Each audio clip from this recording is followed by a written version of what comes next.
Got it. Hi, Shanine. Hi, babes. How are you? Yeah, I'm good. Good. So we've got Shanine on today to talk about her rise journey. You joined the second round, didn't you? Yeah, I did. Yeah.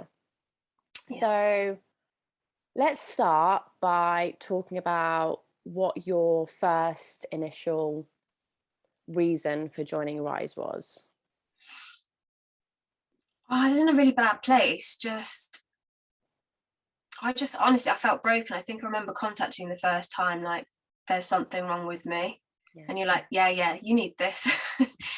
Like, I was obviously seeing your stuff up around, and I was just like, I was doing PTSD therapy at the time, EMDR, just really in a rut with life, and I just knew I needed something else, and just obviously felt called to rise. Yeah. How did you feel within yourself? I know you said you Just felt really, broken, but really lost, really lost. I was, oh God, just so much was going on that I just couldn't understand. And obviously in hindsight now, I can see I just wasn't being authentic to myself. I wasn't listening to my instinct. I wasn't trusting myself. I didn't have any boundaries. Like, it's just really clear now, but at the time I just had no awareness of that whatsoever. So just didn't know, like, where, like, I honestly, I was like, I can't live like this. Like, I can't live like this. If this is me, if this is who I am, and if this is what life is, and I'm out, like, I can't do it. yeah. So you obviously joined Rise, went through the process. What would you say was, your biggest revelation? Boundaries. Like, it literally changed my life. I had this, like, it was an aha moment. I was literally sat there and I was like, I've got a say in how people treat me. Like, I didn't know that was a thing. I didn't know I could say, no, that doesn't feel good to me and I don't accept that. Whether, like, 90% of the world does that, regardless, I have a chance of going, no, I don't accept that as me, for me. I don't want that for me. And that was mad. Like, yeah, that was mad. Yeah, we spoke about it the other day, didn't we? Yeah, we spoke about You were like, I didn't know what boundaries were. I didn't. And then I was like, oh my God, that's why all this shit's happening to me, because I'm letting it. Like, that's why I am where I am and have had shit relationships and just all of it, just because I just allow it all. And I just think that however anyone was treating me was how they're supposed to, and how other people are supposed to do stuff. Because I didn't trust myself, so I didn't think that any of my views were worthy, or like, that's upsetting me, or that must mean that there's something wrong with me. Like, rather than actually that's just not acceptable behavior. Yeah. And it's amazing what happens when you do feel worthy and good enough, you then have the capacity to set the boundaries, because you're not willing to tolerate anything less than your worth, than what you feel deserving of. Yeah, and that's really empowering. Like, it really is. And like, having those moments, I still go like, yeah, who me? Yeah. I just told you to fuck off. Like, yeah, it's amazing. Yeah, it is. I know from my own journey as well, from just letting other people dictate how I felt. Yeah. And so when you do have boundaries, it is really empowering. It's like, I actually have a say in this, and I can take control of my own life rather than let other people control who I am or what I do. Yeah, and realizing that I am actually 100% whole and happy by myself. And every single person in my life, so be that family, friends, like clients, I don't need to accept anything else, anything that doesn't make me feel good and doesn't, isn't right for me. You've come so far. I know. You've come so far. It is crazy. Like, it really is those moments where you look back and you're like, wow, like, well done me. Like, yeah. And that's such a nice feeling, isn't it, when you feel that sense of pride? Yeah, for sure. Yeah. Sorry, there's an ambulance going past, or a fire engine going past. So loud. I live on such a loud road. Sure. What was your favorite thing about Rise?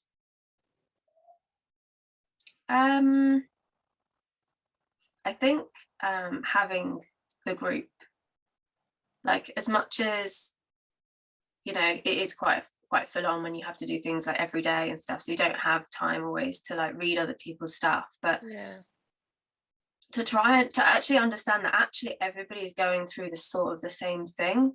Like, it's not exactly textbook the same, but it is all the same, and we all have our own shit, and we all like present on the outside this like confident, together, happy life, and actually everybody has struggles, and that helped accept that that's life, rather than my life should be happy, perfect, amazing all the time, which was a horrible revelation when you're like, no, embrace the dark. I was like, no, I don't want the dark. I don't want any dark, I just want it to be happy. But then actually, yeah, that in itself was a journey of like accepting the bad stuff, and it's not gonna be sunshine and rainbows all the time.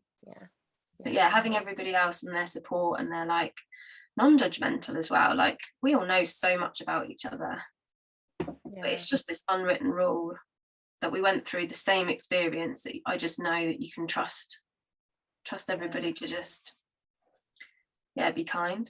Yeah, it's so nice, isn't it, when you're in a group, because obviously you're all there for similar reasons anyway, because of like the essence of the program, and it is just a huge permission slip. I spoke about it with another Rise lady yesterday, and she shared that too, how it is just a huge permission slip. Like, going into it, you're like, oh, I'm gonna have to share stuff that's really vulnerable, but actually it opens up your heart so much when you do. This Rise is different, so the format of this Rise isn't sharing like all of your journaling and stuff, but it's more about sharing your findings, so that you're still connecting with others. But yeah, it is so powerful having a group, and also for the accountability as well, I find. Accountability to do the tasks, and also I think it makes you aware when you're not going deep. So like, you're journaling and you're like, I don't want to go here, and instead of just wishy-washing it out and just putting it out anyway, it makes you more aware that you're not doing it. Like, the second time I did Rise, I've done it twice, I stopped at throat, because I knew, I said to you the other day, I knew there was shit that I didn't want to face at that time. I just wasn't ready to go there, because I knew it was going to just upheave everything in my life. And I was like, I can't do it. And I ended up not finishing the course, because I was like, I'm not ready for this. But I knew it. And that's fine. You know, sometimes it is about having that self-awareness and going, like, that's the good thing about being able to just do it again, because you can do it at any point in your life. Having you can do it from different aspects of your life as well. Like, that was quite focused on like my relationship and stuff like that. And when I cleared a lot of that stuff, it helped me then move on to like actually channeling it through that my business and what I want from my life. So yeah, you could do the course like 20 different times from 20 different angles of your life, can you? And it would still help in every single area. It's just about setting that initial intention about what you actually really want to focus on. I mean, you've already expressed a little bit about how it's changed things for you, but how would you say, what do you feel is the biggest change in you since doing Rise? Like, just confidence in myself and acceptance. I like 100% know my worth.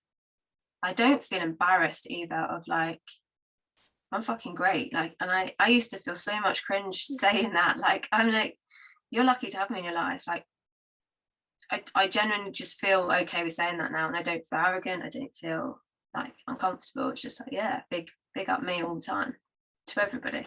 That's so good. Yeah, it feels so good. Like, it really does. And more women need that, because there is so much stigma around, like, don't show that you're too arrogant, or that you're too big-headed, or that you're up yourself, and even like women on women. Like, women are really judgmental towards women. And again, it's just that piece around, like, you're seeing on the outside what you're not accepting for yourself. So if you don't accept that it's okay for you to be arrogant, then you're going to look at other people and you're going to think that they're arrogant and that it's bad. And I think that's what I was. Like, I obviously wasn't secure, or confident. So seeing other women being secure and confident would be like, ugh, that doesn't feel nice. Yeah. But then making that connection of, that's because I have an insecurity about it, handling that and getting over that insecurity. Now when I see other people bigging themselves up, I'm like, yes, queen, like like go you. And I big up people more as well. I used to have that thing, actually, even in relationships, I would feel uncomfortable complimenting all the time, because in my head it would be, oh well, they'll think that they can do better. Whereas it's completely the opposite of that. Like, and so yeah, just complete switch of viewpoint and perception shift. Yeah, which is what happens when you like clear a lot of like emotional stuff and just conditioning in general, because your vibration is shifting. Every level of vibration, you have a different perspective on life and on, you know, other people. So that is a result of you just shifting a load of shit. Yeah, which is so good. So good. And it's actually nice because the shit just keeps on coming, doesn't it? So you've always got more to shift, and that means there's all these new versions of yourself that you've got to come and like look forward to doing. Yeah. Would you say that you've learned tools to support you through those, because like you were saying, there's always like levels of growth, right? Yeah, for sure. I think everybody goes through hard times, don't they? And you like this is shit, I don't want to feel like this. But definitely the biggest tool is knowing that it won't last, and this too shall pass. Like that is helpful. And then like being kind to yourself and being like, okay, let's feel this then. If this takes a day or a week, let's just be sad and nap and take some downtime, and not feeling guilty for that as well. So yeah, that's a really big tool for me. Is like, I feel like in the past, like I went through some depression. I was on antidepressants and stuff, and I thought I had hit rock bottom. So I was always like, I can't go back there because I've hit rock bottom and I survived. And then just before the first ride, I was there again, and I was like, but I've been here and I've been through that. So this tool of learning to feel the bad and work through it and understand that it's essentially helping me grow again. That's amazing tool, like a life-saving tool, I think. Absolutely. Because it's crazy how many people, I mean, the suicide rate is it's terrifying. And when we can like unattach our worth from what we're feeling, because that is the biggest issue, right? Is we attach our worth to what we're feeling, and if we're sad, then we're not good enough, when in actual fact it's just an emotion that we're going through. It's just a period. Sure. But it's so hard that other people find emotions hard in other people. So, and that's from childhood as well. Even I can't even handle my own children's emotions a lot of the time, but like that's, I think, where you get that narrative in your head is this emotion is wrong, is because people are like, I only want you if you're happy. Like I don't like this negative emotion in you, like go away. And then you start thinking, I'm not I shouldn't feel this way. And that comes down to them not being able to handle their emotions. For sure. It's just always a reflection, isn't it? Yay, thank you so much, my darling. No problem. I'm so proud of you. I'm proud of me too. I'm proud of you as well for like facilitating all this. Amazing. It's fun. I love it. Like life-changing, isn't it? It's just so rewarding. For sure, I can imagine. Thanks, babe. Welcome. I love you. I love you more.